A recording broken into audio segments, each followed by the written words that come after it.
Olá pessoal, tudo bem? Eu sou o professor Bruno, trabalho com a disciplina de Física e hoje eu quero falar com vocês em específico sobre a dilatação dos sólidos. E aí vamos resolver um exercício para que vocês possam entender melhor como se lida com essas questões em que é necessário ter conhecimento sobre o fenômeno da dilatação. Vamos começar então analisando os fatores que influenciam no fenômeno, no processo da dilatação. Existem, na verdade, 3 fatores que determinam em quanto o corpo vai se dilatar, que são eles: o tamanho inicial que esse corpo apresenta, né? Qual era o tamanho desse corpo antes de ser dilatado, antes de passar pela dilatação. O outro fator é a variação da temperatura, isto é, ou seja, quanto maior a variação da temperatura a que esse corpo é submetida, maior é a dilatação que ele sofre. E o terceiro fator que influencia no processo é o tipo de material. O tipo de material, ou seja, de que material esse corpo é constituído, também vai influenciar diretamente na dilatação. Por exemplo, se você tem uma barra feita de cobre ou de alumínio ou de chumbo, o fato de essa barra ela ser feita de algum desses materiais vai influenciar diretamente também na dilatação que ela venha a sofrer.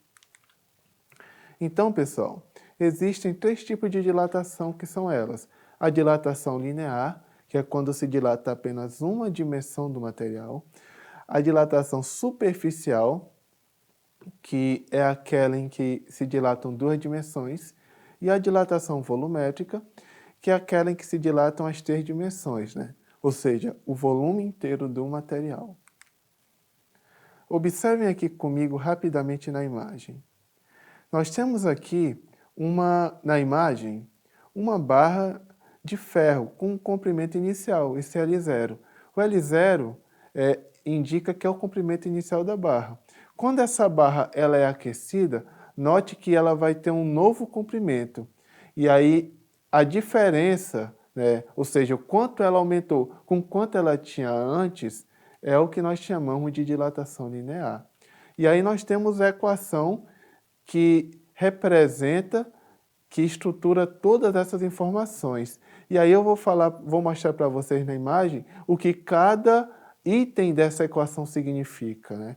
Nós temos o ΔL, que é a dilatação linear, que na maioria das vezes é o que a gente procura no processo, na hora que a gente está resolvendo a questão. Nós temos o alfa, uma letra grega, que nesse caso representa o coeficiente de dilatação linear. O alfa, ele geralmente, o valor dele já vem apresentado em uma tabela. Então, nesse caso, a gente não vai precisar se preocupar em memorizar o valor do alfa, né? Porque, como eu falei para vocês, ele já vai vir uma tabela com os valores prontos para a gente usar à medida que o problema é resolvido. Nós temos o L0, que representa o comprimento inicial deste material. Nós temos também a temperatura final, que é aquela que vai ser alcançada pelo material depois que ele é aquecido ou resfriado. E nós temos a temperatura inicial, que é aquela temperatura que o material apresentava antes de ser submetido a esse processo. Entenda bem, nem sempre a temperatura final ela vai ter um valor maior do que a temperatura inicial. Então é necessário que na hora que a gente for resolver as questões, a gente se atente para esse dado e tenha cuidado no ato da resolução das questões. Observem agora essa tabela. Vocês podem observar nessa tabela os valores do coeficiente de dilatação para vários tipos de materiais presentes na natureza. Lembre-se que eu falei para vocês que o tipo de material que determinado objeto é feito, esse tipo de material ele também vai influenciar no valor da dilatação, no quanto o corpo vai dilatar. Então a gente tem aí os valores do coeficiente de dilatação para várias substâncias que, para efeitos práticos, vão ser usados na resolução dos problemas. Nós temos aqui agora um exemplo que vai ser resolvido para vocês, a fim de que vocês possam compreender como se aplica a equação e como se resolvem esses exemplos de dilatação, ok? Eu quero que vocês confiram aqui comigo na imagem o exemplo. Vamos iniciar então lendo esse exemplo. O encanamento de cobre de 15 metros de comprimento é usado para levar água quente do pavimento térreo para o quinto andar do edifício. Se a temperatura da água variar de 20 para 80 graus Celsius, qual será a dilatação ocorrida neste encanamento? Então, observem bem o que a questão está pedindo. Ela diz que tem um encanamento, ela dá o comprimento desse encanamento, fala que esse encanamento ele é usado para transportar água de um lugar para outro e em um determinado dia vai acontecer uma variação na temperatura naquele ambiente, né? Por haver uma variação da temperatura naquele momento, né, na água, essa variação da temperatura na água vai influenciar no encanamento a ponto de ele se dilatar. Então, o que, que a gente vai perceber? Vamos começar, para resolver essa questão, extraindo os dados que ela nos apresenta. Que dados ela nos apresenta? Né? Primeiro, ela apresenta o valor do alfa. Como é que eu tirei o valor do alfa, sendo que ele não aparece na questão? Porque a questão diz que o encanamento é feito de cobre. Então, aí você pode perceber a importância daquela tabela que eu acabei de apresentar para vocês. Essa tabela, se você observar, ela vai dar o valor do alfa equivalente ao cobre. E aí é esse valor que vai ser usado e apresentado na resolução da questão. Continue observando, então. O outro dado que a questão nos apresenta é o seu comprimento inicial, que vem a ser de 15 metros. O outro dado é a temperatura inicial da água, antes de ser aquecida, né? Antes de passar pelo processo do aquecimento, que era de 20 graus Celsius. A temperatura final, depois que o processo acontece, depois que ela é aquecida, passa a ser então 80 graus Celsius. Então, observem agora na mesma imagem, na sua direita, a resolução da questão. Nós começamos então colocando a fórmula e vamos substituir todos os dados na nossa fórmula, na nossa equação matemática. Lá no alfa nós temos que ele vale 1,7 vezes 10 a menos 5. Nós temos que o valor do comprimento inicial é de 15 metros, a temperatura final é de 80 graus Celsius e a temperatura inicial 20 graus Celsius. Então, para a gente resolver essa questão, é muito importante vocês atentarem para algumas dicas que eu vou dar. São dicas porque, é claro, existem outras maneiras outros caminhos que você pode percorrer para resolver essa questão.